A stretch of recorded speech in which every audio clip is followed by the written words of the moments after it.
Hey, it's Matt Loves Cameras.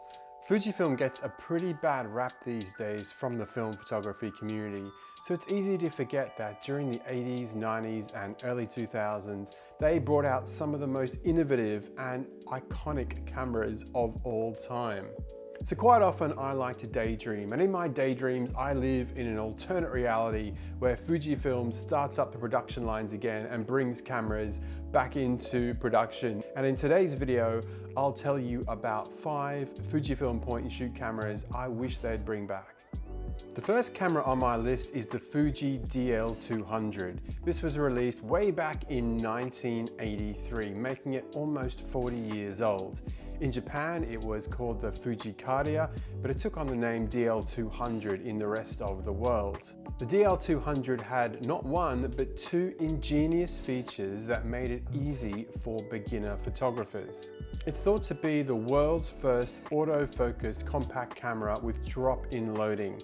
Drop-in loading is an ingenious feature that many film photographers didn't even realize they needed, and quite frankly, most of us don't. But for beginner photographers, this was a godsend. There was no more fiddling about trying to load your film in the camera properly. All you did was open the back of the camera, which only opened a little tiny bit. You dropped your film in, closed the back of the door, and the Fujifilm camera would load the film for you. Drop-in loading, fantastic invention. And the second feature was that the Fuji DL-200 or Fuji Tiara pre-wound your film for you. So what does this mean? After you drop the film into the back of the camera and closed it up, the film winds all the way to the end of the spool. So you're kind of shooting the film in the reverse direction compared to most film cameras. The first photo you take on the roll is the frame closest to the spool. After you take each photo, that frame is wound safely back into the canister. Instead of counting upwards like most other cameras, the film counter counts down, showing you the number of exposures you have left. Now, of course, that was good for beginners because if they did accidentally open up the back of their camera, it meant that all of the shots they'd already taken were safely in the canister and they could still get them developed. This is a feature that continued to quite a lot of Fuji's point and shoot cameras throughout the years, as we'll soon find out. The Fuji DL-200 was no slouch in terms of optics. It had a 32mm f2.8 4-element lens, very nice. But it's not all good news with the Fuji DL-200. The camera took 2 batteries, which is a little unusual, 2 CR123A batteries. However, here is the big issue. Those batteries were soldered into the camera, meaning that if your batteries ever did run out, you had to send it back to a Fuji rep to get the batteries changed. Pretty crazy, huh? Now, the batteries in the camera did last for what Fuji claimed to be around 1,000 shots or about 5 years, but still it's a bit of a design flaw when you need to send your camera back to a dealer to get the batteries changed. And as we'll find out in future videos, this was not the only Fuji camera that did this. If you've ever wanted to take photos in a Japanese nightclub, then I have the camera for you. The Fujifilm Natura f1.9 was released in 2001 at the dawn of the 21st century. It was known as the Moonlight camera, and in a very, very clever piece of marketing by Fujifilm, they actually rebranded their superior 1600 film as Natura 1600 to match the name of the camera. So when you went into the camera store with your Natura camera, you bought the Natura film. Very, very easy to remember. This camera is made for shooting in low light situations such as karaoke bars and Japanese nightclubs. It has a super wide 24mm super EBC Fujinon lens and that very fast aperture of f1.9. It doesn't have aperture priority mode like some other premium point and shoot cameras, but it does have a very special trick up its sleeve, Fuji's natural photo mode. When you load ISO 1600 or faster film in this camera, it maxes out and shoots at the widest aperture, f1.9. It also adds 2 stops of exposure compensation to make sure that when you're shooting in low light environments, that all those photos come out perfectly. I've used the feature quite a few times and I must say the results are impressive, and it certainly gives a much more natural and in some ways better look than flash photography.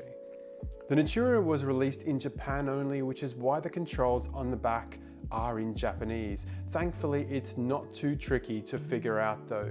The screen at the back is nice and big and bright for people with bad eyesight like me, and it lights up in 2 beautiful colors, a green and an orange.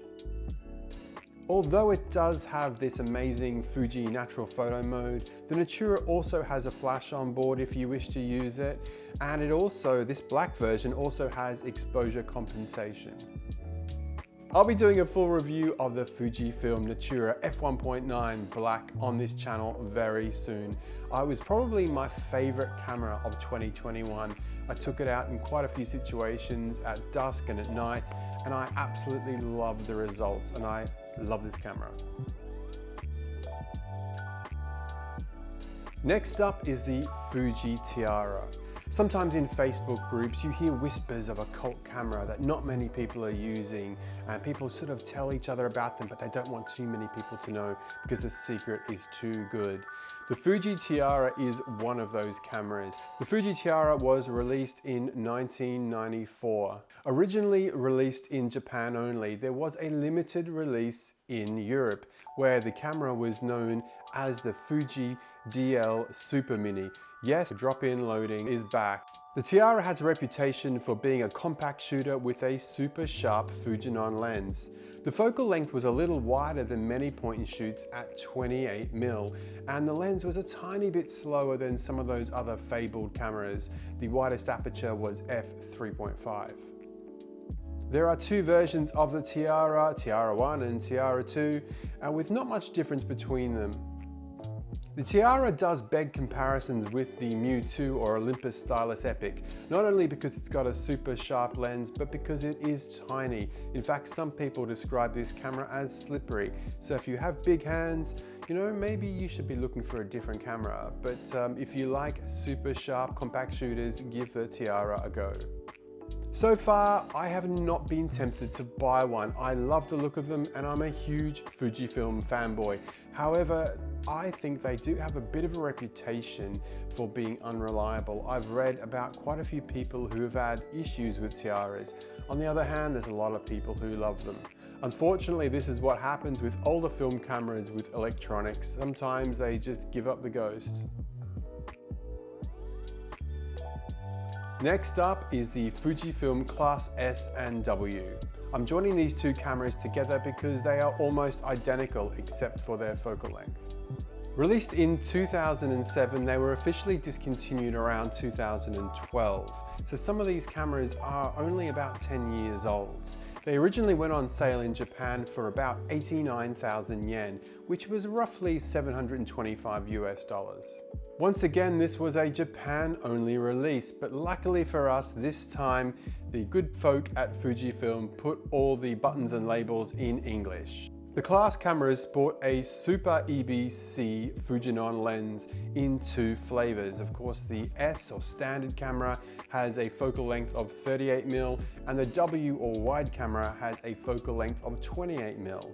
As you'd expect with a premium point and shoot, you can shoot in aperture priority. In fact, this is the only camera in this list where you can choose which aperture you want to shoot at.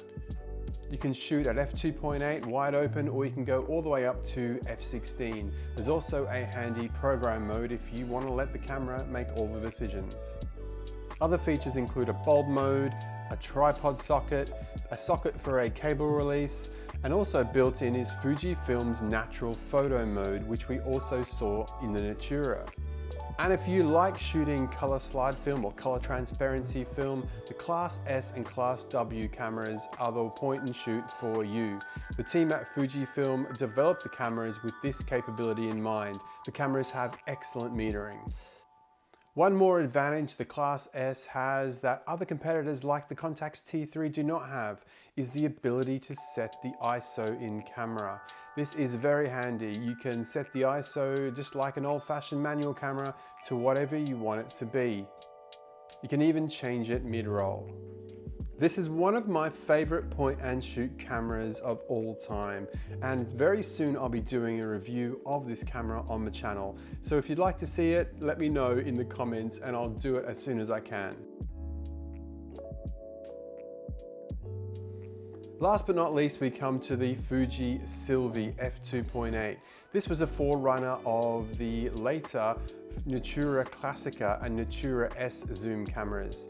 The Fuji Silvi had a beautiful Super EBC Fujinon lens with a zoom range of 24 to 50mm.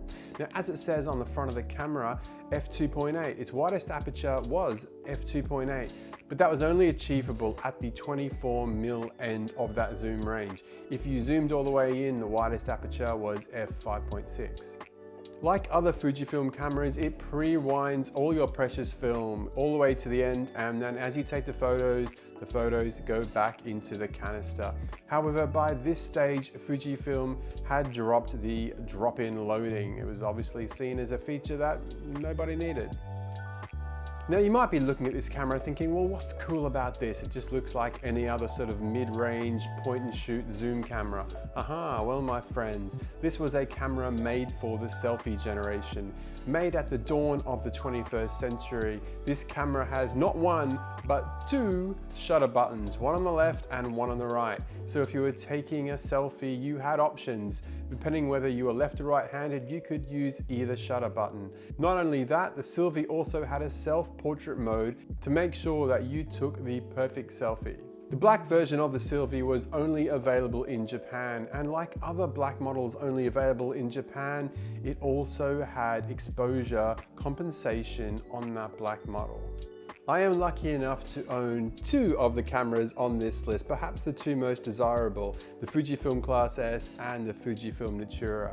I'll be doing a review of those cameras very soon. Let me know in the comments which one you'd like to see first. I'll also be doing a head-to-head of the Klasse S and another very special camera, the Contax T3. So make sure you hit that subscribe button, as that will be coming very soon. So there you go, there's my list of 5 point and shoot cameras I wish Fujifilm would bring back. The Silvi f2.8, the Natura f1.9, the Klasse S Class W, the DL-200 and the Fuji Tiara. Which cameras did I miss? Are there other Fuji point and shoots that you think should have been on the list? Give this video a like and leave a comment below.